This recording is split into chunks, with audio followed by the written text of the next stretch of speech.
Tim CJ Journal bersama Regu Desas kali ini memijakan kaki di Pulau Buru, tepatnya di Kecamatan Pinalei-Sela, bagian utara Kabupaten Buru, Maluku. Lokasi ini berada di kedalaman pulau dengan jarak tempuh sejauh 80 km dari pusat kota. Untuk mencapainya, kami harus menempuh perjalanan selama kurang lebih 7 jam dengan medan yang cukup ekstrim. Berbagai ancaman keselamatan menanti kita di depan, namun demi syiar, kami bahu-membahu untuk bisa mencapai tujuan. Ada kabar bahwa beberapa di antara masyarakat adat pedalaman telah menjadi mu'alaf selama bertahun-tahun, namun sampai kini belum ada satupun tempat ibadah layaknya masjid di sana. Mobil cross dan mobil double garda menjadi satu-satunya kendaraan yang bisa mengantarkan kami mencapai lokasi tersebut. Setelah semuanya siap, kami pun segera berangkat.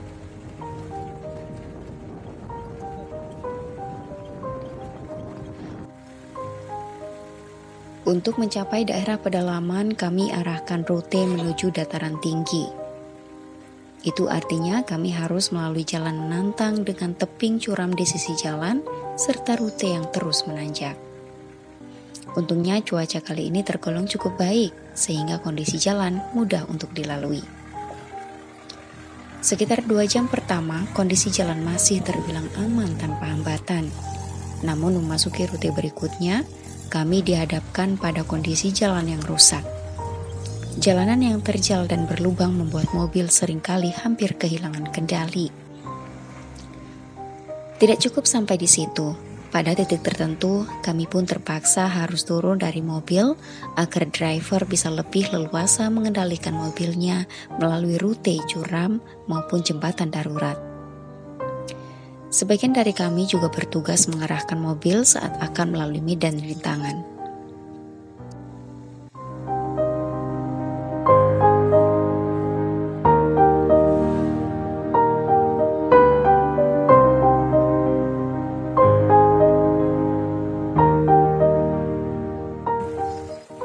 Setelah berhasil melewati rintangan sulit, kami terus melanjutkan perjalanan.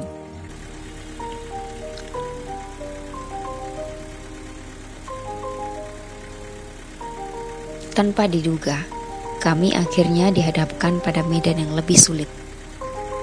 Lagi-lagi kami harus turun dan melakukan perjalanan kaki sejauh 25 meter.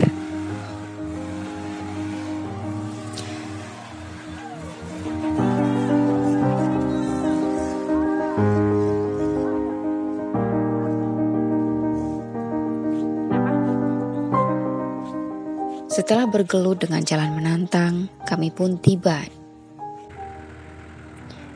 Dusun ini sendiri merupakan bagian dari Desa Wasi, namun lokasinya merupakan salah satu yang terjauh dari kota kecamatan. Warga di dusun ini secara umum masih tinggal di rumah-rumah papan tanpa fasilitas yang layak. Tidak ada jaringan telekomunikasi maupun listrik. Masyarakat di sini umumnya masih beragama Hindu kepercayaan. Beberapa di antaranya juga sudah mulai menganut agama lain seperti agama Islam dan Kristen. Sejak beberapa tahun lalu, masyarakat di desa ini telah memiliki pura untuk umat Hindu dan gereja untuk umat Kristen. Sementara untuk umat Muslim, sampai saat ini masih beribadah di rumah masing-masing karena tidak memiliki tempat ibadah. Kondisi inilah yang membuat tim Desas turun untuk meninjau saudara-saudara Muslim dan memberikan bantuan bagi warga setempat. Kami disambut cukup baik. Kami pun turut memberikan bantuan secara simbolik kepada warga setempat yang langsung diberikan kepada ketua adat.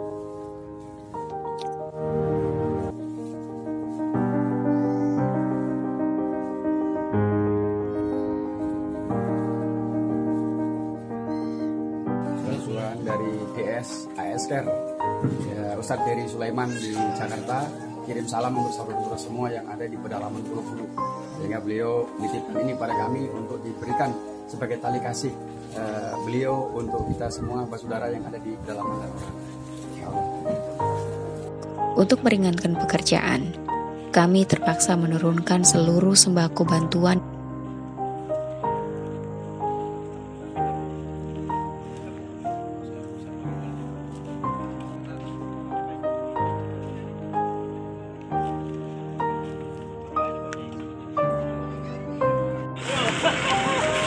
TS ASKR berbagi ke pelosok Pulau Buru, jarak tempuh kurang lebih 7 jam. Terima kasih jazakallah khair Ustadz Dery Sulaiman atas bantuannya. Sembako kurang lebih supermi 50 dos dan gula, teh dan lain.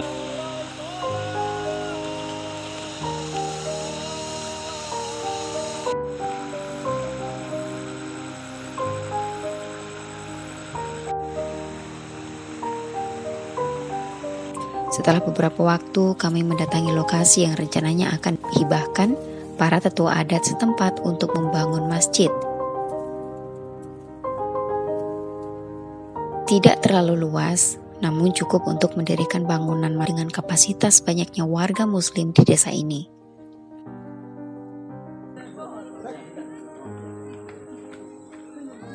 Selain tidak tersedianya tempat ibadah, umat Muslim di desa ini terkesan dibiarkan. Tidak ada pembinaan akidah, apalagi pemahaman menyeluruh tentang Islam. Hal ini membuat kami prihatin.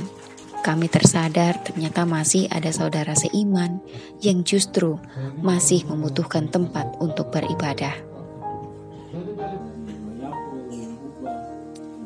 Untuk memenuhi kebutuhan umat Muslim di pedalaman, tim berinisiatif membuat tempat ibadah serta menempatkan ustadz yang akan bertugas membina para mu'alaf. Para mu'alaf nantinya akan mendapatkan banyak pembinaan dari para da'i agar bisa menjadi Muslim yang sesungguhnya. Hari mulai gelap. Tanpa bermalam, tim akhirnya memutuskan tetap melakukan perjalanan pulang. Beberapa kru mempersiapkan diri dan kendaraan agar tidak terjadi kendala selama perjalanan.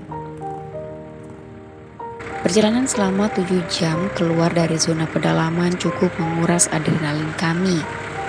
Orang yang mengambil kendali sopir juga perlu kehati-hatian tingkat tinggi untuk melalui jalan yang cukup berbahaya.